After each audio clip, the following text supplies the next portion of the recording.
नमस्कार दोस्तों, मैं V Chaturvedi Pathfinder Education YouTube channel पर आप सभी मित्रों का स्वागत करता हूं। मित्रों, आपसे निवेदन है कि यदि आप हमारे चैनल पर प्रथम बार हैं तो हमारे चैनल को लाइक करें, शेयर करें, सब्सक्राइब करें तथा बेल आइकन भी दबा लें, जिससे कि शिक्षा जगत संबंधी जो भी महत्वपूर्ण अपडेट हो वह आपको हमारे चैनल के माध्यम से यथाशीघ्र प्राप्त हो सके। जैसा कि पहली सूचना आप देख पा रहे हैं, आज के समाचार पत्रों में प्रमुखता से छाई हुई है। सीजीएल के लिए ऑनलाइन आवेदन अब 29 दिसंबर से।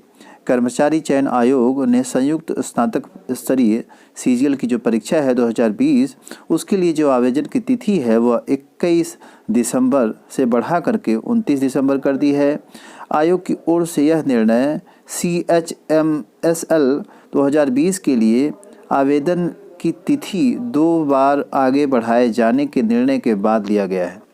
इससे पहले जो आवेदन की तिथि है वह 21 दिसंबर से 25 जनवरी के बीच निर्धारित की गई थी। CHSL की तिथि पहले 15 दिसंबर से 19 दिसंबर और अब 19 दिसंबर से बढ़ा के 26 दिसंबर किए जाने की वजह से यह निर्णय आयोग के द्वारा लिया गया है। तो इस तरह से यह एक महत्वपूर्ण अपडेट हुई CHL अभ्यर्थियों के लिए। SSC ने CHSL 2020 की जो आवेदन तिथि है उसको बढ़ा के 26 दिसंबर की। तो जो 26 दिसंबर है वह हो जाने की वजह से ही जो नई वैकेंसी है ग्रेजुएट लेवल की स्टाफ सिलेक्शन कमीशन से, उसकी भी डेट बढ़ा दी गई है। तो इस तरह से वह अभ्यर्थी जो CHSL का फॉर्म भर रहे थे और नेटवर्क इशू की वजह से फॉर्म नहीं फिलअप हो पाया उनके लिए यह डेट बढ़ जाना एक सुनहरा अवसर है। इस फॉर्म को वो अब भर सकते हैं और जो डेट है वो बढ़ा करके 26 दिसंबर कर दी गई है, जैसा कि आप देख पा रहे हैं। अगली जो सूचना है वो यूपी टेट नोटिफिकेशन से संबंधित है। जैसी कि सूचना आ रही है सूत्रों से, 25 से 30 दिसंबर के बीच आपके फॉर्म आ जाएंगे। उम्मीद है 26 दिसंबर तक, हालांकि 25 से 30 बताया जा रहा है, तो 26 जनवरी की उम्मीद आप लगाए रखिए और उस तक फॉर्म आ जाएगा। अगली सूचना निकल के आ रही है पुलिस भर्ती प्रोन्नति बोर्ड में होने वाली परीक्षा से संबंधित। 50% अभ्यर्थियों ने छोड़ी परीक्षा, 35,000 हुए शामिल। पुलिस भर्ती एवं प्रोन्नति बोर्ड की पहले दिन की परीक्षा हुई संपन्न। जैसा कि मित्रों आप देख पा रहे हैं, 50% अभ्यर्थियों ने छोड़ दी परीक्षा। अभ्यर्थी, जाहिर सी बात है, इतनी दिनों में ये परीक्षाएं कराई जाती हैं कि अभ्यर्थी बेरोजगारी से झेलते झेलते कहीं ना कहीं वह, कुछ लोग परीक्षा की तैयारी करना छोड़ देते हैं, कुछ लोग कहीं प्राइवेट जॉब कर लेते हैं, तो जाहिर सी बात है कि परीक्षा में अभ्यर्थियों की संख्या घटेगी। दिया है पुलिस भर्ती एवं प्रोन्नति बोर्ड की ओर से विभिन्न पदों के लिए सीधी भर्ती 2016 के अंतर्गत आयोजित लिखित परीक्षा में पहले दिन लगभग 50% अभ्यर्थी ही शामिल हुए। माना जा रहा है कि कोरोना व शीतलहरी को देखते हुए आधे अभ्यर्थियों ने परीक्षा छोड़ दी। यह माना जा रहा है कि कोरोना और शीतलहरी के नाते छोड़ दी गई है, जबकि यह परीक्षा 2016 की है और परीक्षा आपको 2020 में कराई जा रही है और अभी इसका परिणाम कब जारी किया जाएगा यह तो आयोग ही जाने। तो यह अभ्यर्थियों के लिए एक बड़ी समस्या है। तो इस कारण जो है इसमें लगभग देखा आपने कि 50% अभ्यर्थी ही उपस्थित रहे। अगली सूचना आ रही है RRB NTPC से संबंधित।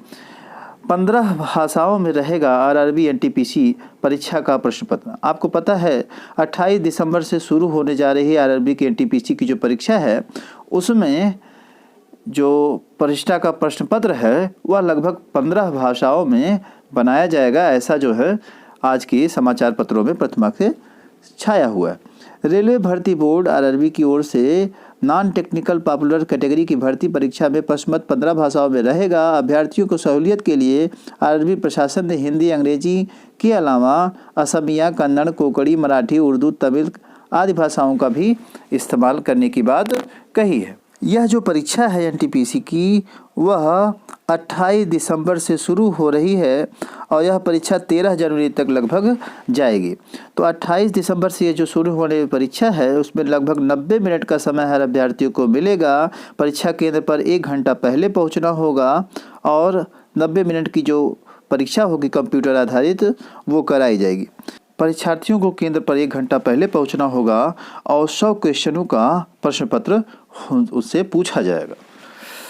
अगली सूचना आ रही है आर्मी भर्ती से संबंधित। मुजफ्फरपुर समेत बिहार के कई जिलों में 10वीं 12वीं युवाओं पास युवाओं की सेना में भर्ती के लिए प्रक्रिया शुरू हुई है। यह न्यूज आ रही है बिहार से।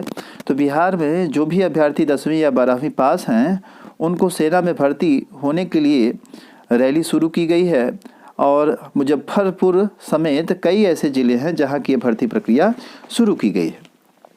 इसके बारे में जैसा कि सूचना प्राप्त हो रही है, सिपाही GD, clerk, store keeper, trade सपैत, सिपाही टेक्निकल आदि पदों पर भर्ती के लिए मुजफ्फरपुर समेत बिहार के कई जिलों में आर्मी भर्ती रैली आयोजित की जा रही है और उसके लिए कार्यक्रम भी जारी कर दिया गया है। मुजफ्फरपुर आर्मी भर्ती के लिए 2 नोटिफिकेशन जारी किए गए। तो इस तरह से आर्मी भर्ती प्रक्रिया शुरू हुई है बिहार से। जो भी अभ्यर्थी इसमें शामिल होना चाहते हैं वह इस भर्ती को देख सकते हैं। आगे सूचना है, बिहार कई जिलों में आर्मी भर्ती रैली आयोजित करने का कार्यक्रम जारी हुआ है। एक नोटिफिकेशन में सिपाही ट्रेडमैन की भर्ती के लिए आवेदन आमंत्रित किए गए थे जिसके लिए योग्यता 8वीं पास और 10वीं पास मानी गई थी और दूसरी नोटिफिकेशन में 12वीं पास जीडी और सिपाही अभ्यर्थियों के लिए निकाली गई है भर्ती।